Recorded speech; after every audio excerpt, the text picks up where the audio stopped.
नमस्कार, मैं हूं दीपाली राणा। आप देख रहे हैं फायदेमंद फंड्स और आज के शो में हम चर्चा करेंगे पराग पारिक फ्लेक्सी कैप फंड की। ऐसा फंड जिसने वॉलेटाइल मार्केट में भी काफ़ी अच्छी परफॉर्मेंस डिलीवर की है। तो बारीकियां समझेंगे इस फंड से रिलेटेड, मार्केट पर भी आउटलुक लेंगे कि हमारे साथ मिस्टर रौनक ओनकार मौजूद हैं जो कि फंड मैनेजर हैं पीपीएफएस म्यूचुअल फंड से। रौनक जी नमस्कार, स्वागत है आपका। और हम इस पर्टिकुलर फंड पर तो चर्चा करेंगे ही, लेकिन पहले मार्केट पर भी आपके कुछ व्यूज लेना चाहेंगे। और सबसे पहले तो इस करंट मार्केट सिचुएशन को आप कैसे रीड कर रहे हैं, क्या अंडरस्टैंडिंग है आपकी? क्योंकि देखते ही देखते निफ्टी अपने हाई से डिसेंट करेक्शन ऑलरेडी दिखा चुका है और अभी भी इन्वेस्टर्स के बीच में कॉन्फिडेंस की भारी कमी है, मन में बहुत सारी एप्रीहेंशंस हैं। कैसा लग रहा है आपको यहाँ से मार्केट? नमस्कार दीपाली जी, धन्यवाद मुझे फायदेमंद फंड से बुलाने के लिए। जो मार्केट की आपने बात कही कि निफ्टी हाई से काफी गिर चुका है, ये जो है ना, ये मार्केट की एक फीचर होती है कि जब मार्केट हमेशा ऊपर जाते रहता है तभी ज्यादा कोई कंप्लेंट नहीं करते, पर जब फट से गिर जाता है तो सबके कॉन्फिडेंस लेवल हिल जाते हैं। पर आई थिंक ये इस पे चर्चा करने से अच्छा ये समझना इंपॉर्टेंट है कि ये मार्केट ऊपर नीचे क्यों होता है। ये किसी को पता नहीं कि कितने ऊपर जाएगा कितना नीचे गिरेगा। सो सबसे पहली चीज ये है कि प्रेडिक्शन पे ज्यादा विश्वास ना करें। दूसरी चीज है कि जो मार्केट ऊपर जाते हैं उसके फंडामेंटल बेसिस भी होने चाहिए। अगर कंपनी के प्रॉफिट ग्रो हो रहे हैं लॉन्ग टर्म में और मार्केट ऊपर जा रहे हैं, तो हम जो कंपनीज खरीद सकते हैं पोर्टफोलियो में उनकी वैल्यूएशंस भी रीजनेबल हो सकती है। पर जब कभी कभी मार्केट प्राइसेस काफी ज्यादा जल्दी बढ़ जाते हैं तो ये वैल्यूएशन जो होते हैं कंपनीज के जो पोर्टफोलियो में हम लोग बाय कर सकते हैं वो रीजनेबल नहीं होते, वो काफी एक्सपेंसिव महंगे बन जाते हैं। तो ये परिस्थिति थी मार्केट में लास्ट ईयर, जब देखा हमने कि मार्केट के प्राइसेस काफी जल्दी ऊपर जा रहे थे पर कंपनीज के प्रॉफिट उतने जल्दी ग्रो नहीं हो रहे थे। सो ये जो लॉन्ग टर्म उतार चढ़ाव की जो सीरीज होती है, ये साइकिल होती है, ये मार्केट का एक फीचर है। सो इससे डरना नहीं है। पर जब कोई इक्विटी में निवेश करेगा तो उसे लॉन्ग टर्म के पॉइंट ऑफ व्यू से ही निवेश करना चाहिए। अगर यदि आपके पास कोई 5 साल से कम की राशि हो इन्वेस्ट करने के लिए, उसे इक्विटी में ना डालें। 5 साल से ज्यादा कोई राशि हो उसे इक्विटी में डालें। तो ये जो शॉर्ट टर्म की ऊपर नीच होती है मार्केट में, उससे आपका कॉन्फिडेंस बना रहेगा और हिलेगा नहीं। अच्छा रौनक जी, एक चीज बताइए, जितनी करेक्शन हमने हाई से देखी है, क्या इतनी एंटिसिपेटेड थी? लग रहा था कि इतना मार्केट नीचे आ जाएगा? इसमें एंटिसिपेशन की बात नहीं है। जैसे मैं कह रहा था कि प्रेडिक्शन करना काफी डिफिकल्ट होता है कि ये प्राइस कहाँ पे जाएगी। जैसे मार्केट में लॉन्ग टर्म इन्वेस्टर्स होते हैं, शॉर्ट टर्म ट्रेडर्स होते हैं, सबकी अपनी अपनी ओपिनियन होती है वैल्यूएशन की, और उसके हिसाब से मार्केट मूव होते हैं। कई माइक्रो इवेंट भी होते हैं जहाँ पे करेंसी की फ्लक्चुएशन होती है या इंटरेस्ट रेट ऊपर नीचे होते हैं, उसके वजह से ही मार्केट जाती है नीचे। सो जो हमारी तरह इन्वेस्टर्स थे जिन्होंने मार्केट में पूरी पूंजी इन्वेस्ट नहीं की थी, थोड़े से कैश में हम थे, हमारी यही ओपिनियन थी कि मार्केट जो है काफी एक्सपेंसिव हो गया था, काफी महंगा हो गया था। तो इसके लिए हम तो डिप्लॉय नहीं कर रहे थे पूरी पूंजी। पर इसका मतलब ऐसा नहीं कि किसी को पता होगा कि कितना गिरना चाहिए मार्केट। लेकिन फिर भी डेफिनेटली रौनक जी, ये तो कोई प्रिडिक्ट नहीं कर सकता कि मार्केट कितना ऊपर जाएगा और कितना नीचे जाएगा, लेकिन फिर भी current market situation, understanding, fundamentals को रीड करते हुए, सेंटिमेंट्स को समझते हुए, कोई तो व्यू होगा आपका कि यहाँ से अभी और थोड़ा डाउनसाइड बाकी है या यहाँ रुक सकता है मार्केट? क्या लग रहा है यहाँ आगे के लिए? मार्केट के ऊपर तो इतनी ओपिनियन नहीं है, बट अगर आप सेक्टर्स देखिए या कंपनीज देखे, वहां पे ओपिनियन दे सकते हैं क्योंकि ये हम ट्रैक करते हैं। सो अगर कई सेक्टर्स है जहां पे अर्निंग्स ग्रोथ थोड़ी सी स्लो है पिछले 3 साल से अगर देखेंगे, तो वहां पे जो वैल्यूएशंस ऊपर चले गए थे उसमें करेक्शन हो रही है। कई सारे ऐसे सेक्टर्स है जैसे कंज्यूमर प्रोडक्ट्स है अपने मार्केट में, जो काफी सालों से उनके पीई मल्टीपल या वैल्यूएशन मल्टीपल काफी एक्सपेंसिव थे क्योंकि वो एकदम स्टेडी और सॉलिड बिजनेस है, पर उनमें उतनी ग्रोथ नहीं आ रही है। तो ये मल्टीपल्स करेक्ट होना शुरू हो गया है।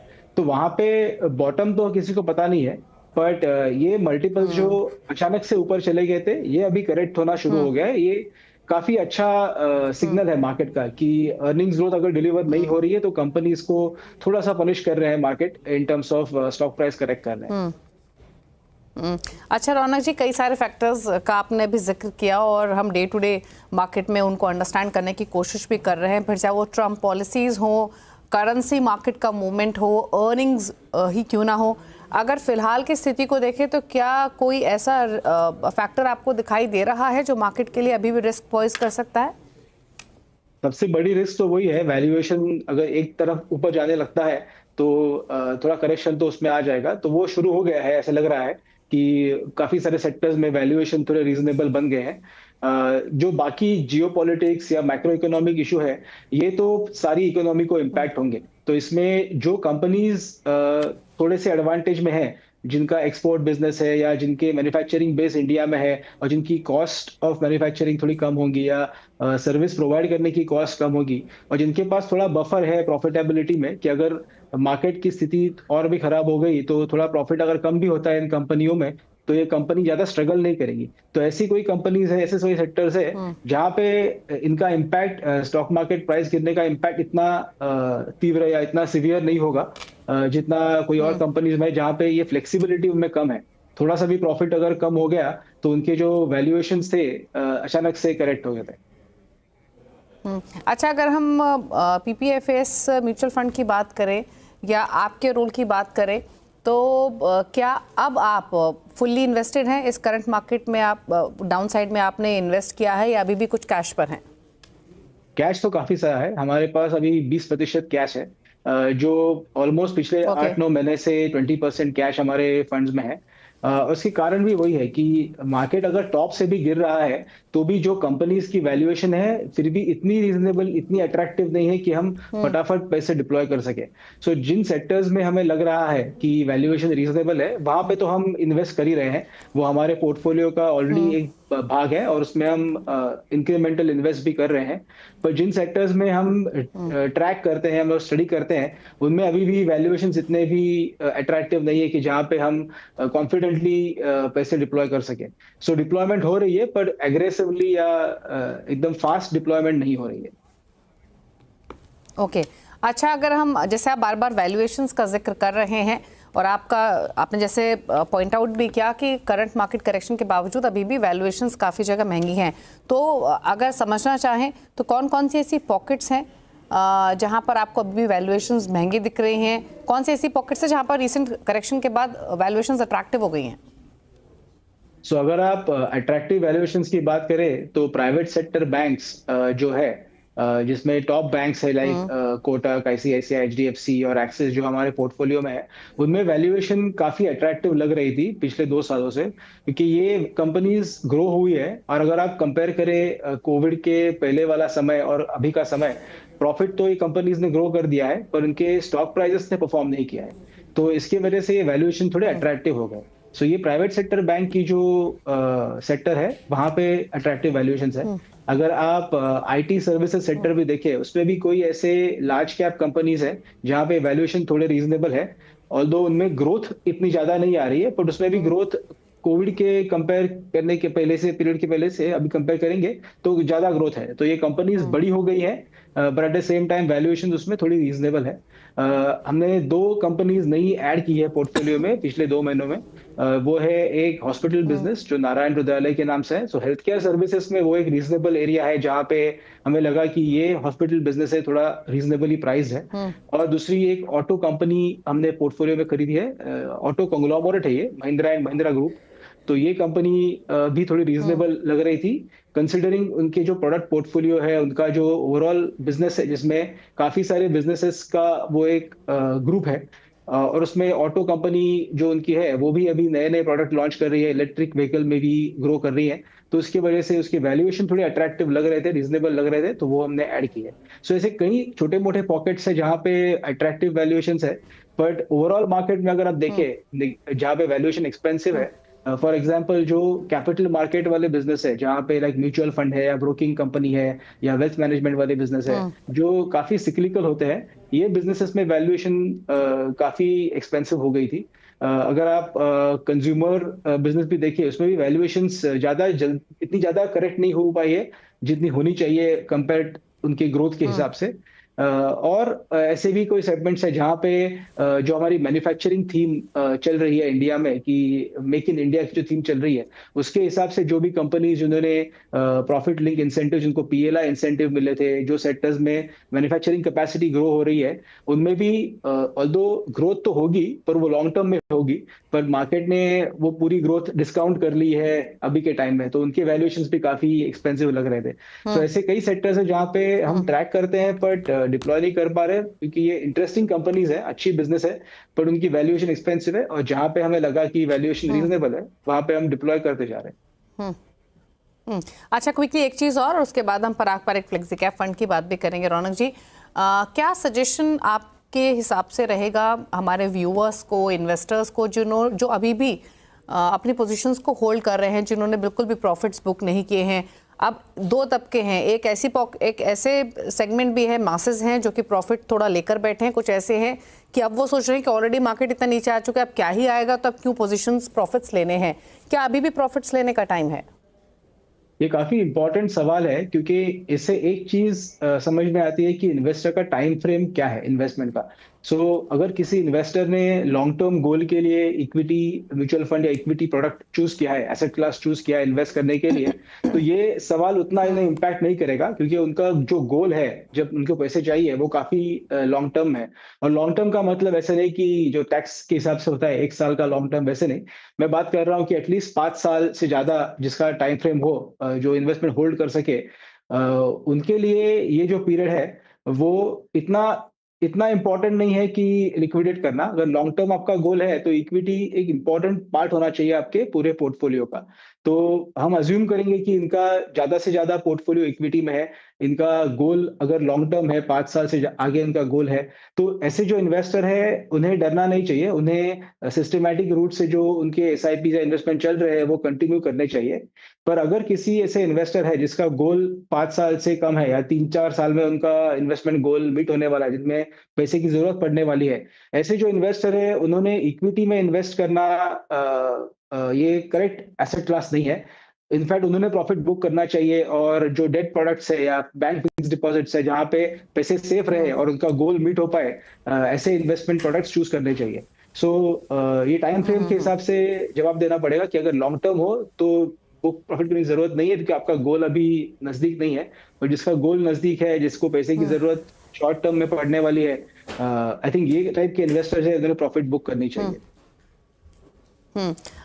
ठीक है, तो चलिए, ये तो रही सलाह उन तमाम व्यूअर्स के लिए जो अभी भी इन्वेस्टेड हैं, लॉन्ग टर्म व्यू है, क्या करना चाहिए, क्या स्ट्रैटेजी चेंज करनी चाहिए, वो यहाँ पर रौनक जी ने समझाई। लेकिन चलिए अब बात करते हैं Parag Parikh flexi cap fund की। और if I am not wrong, Raunak ji आप प्लीज़ बताइएगा, ये शायद इकलौता फंड है जिसने पिछले 3 से 6 महीने में पॉजिटिव रिटर्न्स डिलीवर किए हैं, ऐसे समय में जब ज़्यादातर फंड्स की तरफ से परफॉर्मेंस या तो फ्लैट रही है या थोड़ी सी नेगेटिव साइड पर भी रही है, अगर बहुत करेक्शंस भी नहीं हुई। और इनफैक्ट रौनक जी, मार्केट वॉलेटाइल हो तो तमाम एनालिस्ट लॉबी कहती है फ्लेक्सी कैप फंड लीजिए, लॉन्ग टर्म व्यू है तो फ्लेक्सी कैप फंड अपने पोर्टफोलियो में ज़रूर रखिए, रिस्क लेना चाहते हैं, कम रिस्क लेना चाहते हैं, मतलब हर तरीके से ये कैटेगरी फिट होती है। तो पहले तो बताइए प्लीज़ कि इस स्मार्ट परफॉर्मेंस के पीछे के कारण क्या रहे, और फ्लेक्सी कैप फंड क्यों must keep in portfolio fund कहा जाता है? आपके दूसरे प्रश्न का जवाब पहले लेता हूँ, बिकॉज वो इंपॉर्टेंट है समझने के लिए कैटेगरी क्यों है। फ्लेक्सी कैप फंड की कैटेगरी जो है, जो इक्विटी म्यूचुअल फंड में गिनी जाती है, ये कैटेगरी का सबसे इंपॉर्टेंट बेनिफिट ये है कि फंड मैनेजर का चॉइस होता है कि जैसे मार्केट ऊपर नीचे हो, तो क्या लार्ज कैप में कितने एलोकेशन होने चाहिए, मिड कैप में कितने होने चाहिए, स्मॉल कैप में कितने होने चाहिए, फंड मैनेजर डिसाइड कर सकता है। ये डिफाइंड नहीं होता है कैटेगरी में। अगर हमें लग रहा है कि अभी लार्ज कैप में ज्यादा अट्रैक्टिव रीजनेबल वैल्यूएशंस है, तो ज्यादा पोर्टफोलियो लार्ज कैप की तरफ होगा। अगर मिड एंड स्मॉल कैप के लग रहा है कि वैल्यूएशन थोड़ा एक्सपेंसिव है, तो उनमें एक्सपोजर थोड़ा कम होगा फंड में। तो ये जो फ्लेक्सिबिलिटी होती है, ये फंड मैनेजर को मिलती है। इसलिए फ्लेक्सी कैप फंड का सबसे बेहतरीन फीचर यही है कि अगर हमें लगे कि हमें डिप्लॉय करना ही नहीं है मार्केट में, तो हम थोड़ा कैश भी रख सकते हैं पोर्टफोलियो में। और कैश की स्ट्रेटेजीज भी ओके। होती है। तो कैश का मतलब ऐसे नहीं कि 0% रिटर्न मिल रहा है उसके ऊपर। इसका मतलब है कि हम जो एटलीस्ट मनी मार्केट रिटर्न है, जो लिक्विड फंड में रिटर्न है, उतना तो मिल जाता है कैश में, या फिर हम आर्बिट्राज भी कर सकते हैं यही फंड में। ये भी अलाउड होता है। सो ये फ्लेक्सिबिलिटी होती है फंड मैनेजर को कि ये कहाँ पे कितना एलोकेशन कर सके, जैसे मार्केट के वैल्यूएशंस हम्म। के हिसाब से। और बात करें फराब फ्लेक्सी कैप के बारे में, तो ऑफ कोर्स जब हम हाइंडसाइट में देखते हैं, रियर व्यू में देखते हैं, तब लगता है कि अरे रिटर्न्स तो काफी अच्छे हैं, वोलेटिलिटी कम है। पर इसके दो तीन कारण ऐसे हो सकते हैं हमारे हिसाब से कि जब हम कंपनीज बाय करते हैं पोर्टफोलियो में, उनकी जो एंट्री वैल्यूएशंस है हम्म। वो सबसे इंपॉर्टेंट है हमारे लिए। हम्म। ये कंपनीज हमने फिल्टर की है for quality of business, quality of promoter. तो लास्ट जो पॉइंट इंपॉर्टेंट होता है वो है एंट्री वैल्यूएशन, कि कौन से प्राइस पे कंपनी हम पोर्टफोलियो में बाय करें।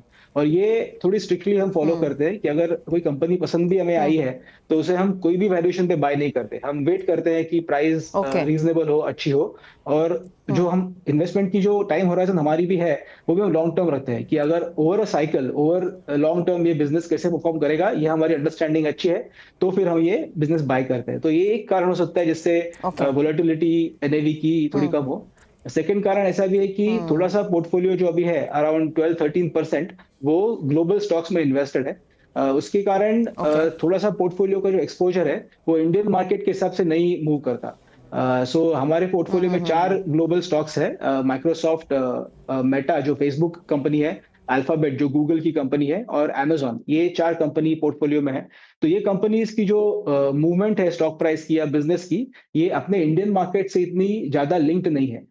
तो अगर वहां पे स्टॉक ऊपर जा रहा है और यहाँ पे अपना मार्केट गिर रहा है, तो थोड़ा सा बफर हमारे एनएवी में मिल जाता है, जिसमें हमारा एनएवी उतना नहीं गिरेगा जितना इंडियन मार्केट में एनएवी अगर फुल एक्सपोज होगा तो उतना गिरेगा।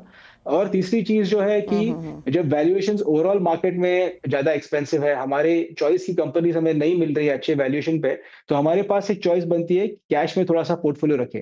तो थोड़ा सा कैश रखने की वजह से भी जो मार्केट में सडन ड्रॉप आता है, उसका इम्पैक्ट पूरी तरह से हमारा फंड नहीं झेलता। पर ये जो आपने टाइम फ्रेम चूज किया 3 से 6 महीना, वो आई थिंक थोड़ा सा hmm. I don't think it's very accurate in terms of looking at that time frame. Accurate से ज्यादा सही नहीं होगा कि ये शॉर्ट टर्म टाइम फ्रेम देखे। तो ये अगर आप टाइम फ्रेम थोड़ा सा हम्म। एक्सपांड करें, 3 साल, 5 साल, 7 साल, 10 साल, तो हमारे फंड ने राइट। 10 साल कंप्लीट किए, तो आप ये टाइम फ्रेम देख सकते हैं। और उस टाइम फ्रेम से ये फंड को जज कीजिए, ये रिटर्न को जज कीजिए, ना कि जस्ट 3 और 6 महीने। हम्म। 3 और 6 महीने जज करना काफी आसान है बिकॉज नंबर्स हम्म। अवेलेबल होते हैं, बट आई थिंक वो अप्रोप्रिएट करेक्ट। नहीं है कि इक्विटी एसेट क्लास, ये लॉन्ग टर्म वाला एसेट क्लास है। सो ये 3 से 6 महीने वाला उतार चढ़ाव देख के, रिटर्न देख के कोई अच्छा परफॉर्म कर रहा है नहीं कर रहा है, ये बिल्कुल। जज करना बराबर नहीं है। बिल्कुल, और सिंस इंसेप्शन देखें तो मोर देन 20% के कंपाउंडेड एनुअल ग्रोथ रिटर्न यहाँ से आते हुए दिखाई दिए हैं। चलिए रुक रहे हैं इसी के साथ एक ब्रेक के लिए, लौटेंगे तो कुछ और बारीकियां इस फंड से जुड़ी हुई समझने की कोशिश करेंगे। कॉम्पोजिशन, कॉन्सेंट्रेशन कहाँ है इस फंड का with regards to sectors Indian markets में, उस पर भी करेंगे बातचीत। जल्द वापस आते हैं छोटे से ब्रेक के बाद।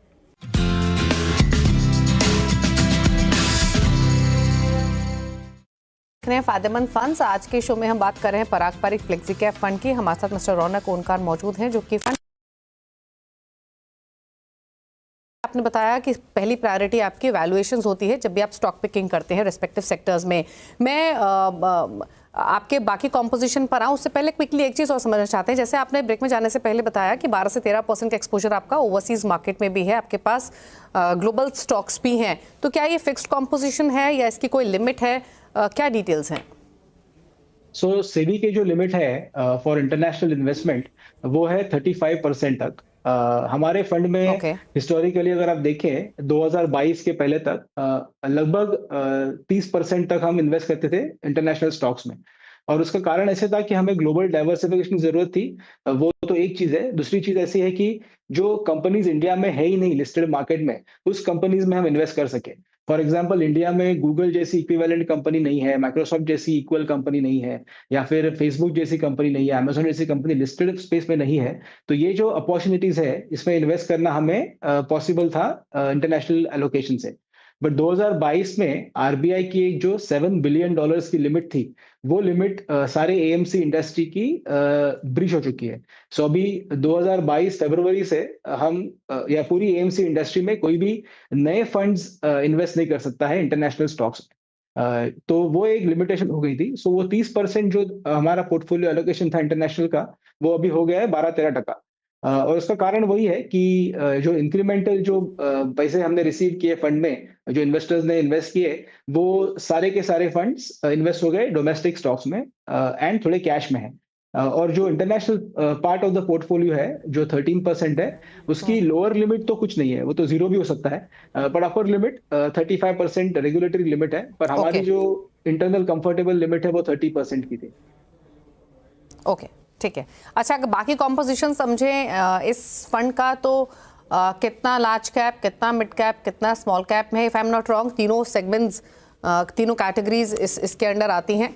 किस तरीके से बाइफरकेट किया है आपने? अभी तो सबसे ज्यादा लार्ज कैप में ही होगा। सो अगर इंटरनेशनल स्टॉक्स भी गिने तो वो तो मेगा कैप स्टॉक्स है, तो आई थिंक 75% पोर्टफोलियो लगभग लार्ज कैप में ही होगा, जो इन्वेस्टेड पोर्टफोलियो है, और बचा हुआ फिर mid and okay small cap and in cash ऐसे होगा। तो ये कॉम्पोजिशन क्या आपने रिसेंटली कम ज्यादा किया, large cap versus mid cap small cap? ये काफी सालों से हुआ है। सो ये अगर आप 2-3 साल से अगर देखें, वैल्यूएशन जो ज्यादा जल्दी बढ़ी वो small and mid cap space में बढ़ी, तो वहां पर भी हमारे एलोकेशंस थे, पर हमें जैसे वैल्यूएशन थोड़ी अनकंफर्टेबल लगने लगी तो हमने वहां पे सेल करना चालू कर दिया।